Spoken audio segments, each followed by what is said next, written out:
ప్రతి 4 నెలలకి కాకినాడ జిల్లా ముమ్మిడివరం నియోజకవర్గం తాళ్లరేవు మండలం పి మల్లవరం గ్రామ పంచాయతీ పాలకవర్గ సభ్యులను గ్రామ సర్పంచ్ పంపన రామకృష్ణ ఆధ్వర్యంలో జరిగిన కార్యక్రమంలో పలువురు సత్కరించి జ్ఞాపికలు పుష్పగుచ్చాలు అందజేశారు.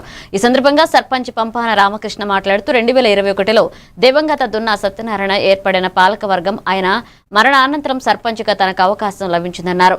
5 ఏళ్ల పదవీ కాలాన్ని దిగ్విజయంగా పూర్తి చేసుకున్న సందర్భంగా పాలకవర్గ సభ్యులను సత్కరించినట్లుగా సర్పంచ్ రామకృష్ణ తెలిపారు.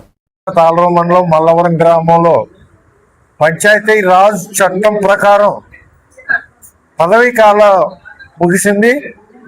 ఈ పదవీ కాలం ముగిసిన తర్వాత వీళ్ళు చాలా డెవలప్ చేశారు. స్వర్గీయ దున్నా సత్యనారాయణ గారు మరణానంతరం మన రామకృష్ణ గారు సర్పంచ్ అయ్యారు. 26 సంవత్సరం వరకు జరిపిన పాలకవర్గంలో పాల్పంచుకున్న స్వర్గీయ దున్నా సత్యనారాయణ గారి ఆధ్వర్యంలో 3.5 సంవత్సరాలు, పంపన రామకృష్ణ గారి ఆధ్వర్యంలో 1.5 సంవత్సరాలున్నర, మొత్తం పాలకవర్గం 14 మంది మెంబర్లతో గ్రామం ఎంతో అభివృద్ధి చేస్తున్నారు. సుమారుగా 5 కోట్ల రూపాయలతో సీసీ డ్రైన్లు కానీ రోడ్లుకి సన్మాన కార్యక్రమం పెట్టాం. 2021 నుంచి పాలకవర్గ సభ్యులు అప్పుడు సర్పంచ్ దున్నా సత్యనారాయణ గారు ఖండించి, అలాగే ఆయన ఆరోగ్యరీత్యా స్వర్గీయులైనారు. ఆయన తర్వాత నాకు సర్పంచ్ వచ్చినది.